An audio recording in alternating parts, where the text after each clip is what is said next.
السلام عليكم ورحمة الله وبركاته متابعينا الكرام. عدنا إليكم من جديد مع لاعبي المنتخب الوطني. كما جرت العادة نبدأ بالعناوين. أولا، غياب نصير مزراوي، تداريب المنتخب المغربي، تصريحات عبد الحميد أيت بودلال، عودة الدولي المغربي إبراهيم دياز إلى التدريب، تصريح مؤثر للاعب بعد فقدان والدته، تدريبات المنتخب المغربي. بدأ المنتخب المغربي مساء يوم الاثنين أول حصة تدريبية استعدادا لمواجهة منتخب إفريقيا الوسطى ضمن الجولة الثالثة من التصفيات المؤهلة لكأس إفريقيا 2025. جرت الحصة التدريبية بمركب محمد السادس لكرة القدم، وشهدت مشاركة جميع اللاعبين الذي تم استدعائه باستثناء عبد الصمد الزلزولي الذي سيلتحق بما أقر إقامة الفريق مساء يوم السبت. ستواجه كتيبة المدرب وليد الركراكي منتخب إفريقيا الوسطى يوم السبت المقبل في تمام الساعة 8 مساء على أرضية الملعب الشرفي بمدينة وجدة. لأول مرة تشهد تشكيلة المنتخب المغربي استدعاء 6 خريجين من أكاديمية محمد السادس لكرة القدم للمنتخب الوطني لخوض مباراتين ضد منتخب جمهورية إفريقيا الوسطى لحساب الجولة الثالثة والرابعة من تصفيات كأس إفريقيا 2025 بالمغرب. تصريح مؤثر لاعب المنتخب المغربي جمال هركاس: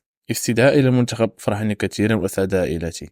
والدتي رحمها الله كانت دائما تقول لي إنها تتمنى أن ترى ابنها في المنتخب يوما ما. أود أن أقول لها إنني حققت أمنيتك يا أمي، وأنا الآن مع زملائي في المنتخب. رحم الله رضا بالحيان، لأول مرة لاعب هيراس فيرونا رضا بالحيان 20 سنة أفضل موهبة في إيطاليا يلتحق بالمنتخب الوطني المغربي المركز الوطني محمد السادس لكرة القدم بالمعمورة ضواحي مدينة سلا، وهو فرح جدا. حمزة أيت بودلال: تصريحات ابن مدينة مراكش عبد الحميد أيت بودلال حول استدعائه للمرة الأولى لتمثيل المنتخب الوطني الأول. عبد الحميد أيت بودلال: لم أكن على علم باستدعائي حتى أخبرني صديقي بذلك. شعرت بفرحة كبيرة وتحدث معي والدي وقال لي إنها هدية، وأشكره على الثقة التي وضعها في. سأبذل قصارى جهدي لأكون عند حسن ظنه. أنا سعيد جدا بهذا الاستدعاء وأن أكون جزءا من المنتخب الوطني الذي يضم لاعبين كبار. أما عن اللاعب إبراهيم دياز، عاد الدولي المغربي إبراهيم دياز لاعب نادي ريال مدريد إلى التدريب بعد شفائه من الإصابة التي تعرض لها في المباراة ريال سوسيداد ضمن منافسة الدوري الإسباني.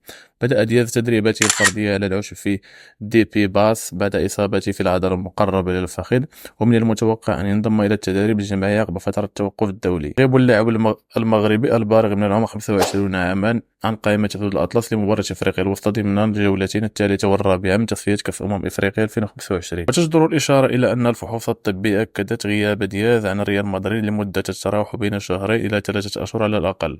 تصريح يوسف بالعمري الوفي الجديد: وقال يوسف بالعمري: أنا فخور جدا باستدعائي للمنتخب المغربي لألعب مع لاعبين كبار ينشطون في الدوريات الكبرى، وأتمنى أن أكون سفيرا للبطولة الوطنية. لاعب يوسف بالعمري أتى لكي يعوض يوسف مزراوي. عاد المدافع المغربي نبيل أبردين للظهور مع فريق ختاف الإسباني يوم أمس بعد تعافيه من الإصابة التي أبعدته عن مباريات فريقه في لا ليغا الإسبانية. نبيل قدم بداية جيدة مع الأزرق في موسم الأول بالليغا، ظهور لاعب يتمتع بمقومات عالية. هذه القدرات تجعل منه أحد الحلول المستقبلي خط الدفاع المنتخب المغربي الذي يعاني من تراجع تنافسية بعض اللاعبين وغياب الخلف المناسب. أبردين يمكن أن يكون إضافة قوية لدفاع المنتخب المغربي في الفترة المقبلة، خصوصا أن اللاعب يرحب فكرة اللعب مع منتخب بلاده أقرب وقت. نبيل الآن تحت مراقبة وليد الركراكي، وإذا وصل على نفس النهج من الأداء القوي والتنافسية فمن الممكن أن يحصل على الدعوة. أما عن الموهبة المغربية الجديد في بايرن ميونخ الألماني، ضم فريق بايرن ميونخ الألماني لفئة أقل من 17 سنة اللاعب المغربي جوناس العلالي صاحب 15 عاما والذي أظهر مستوى كبير.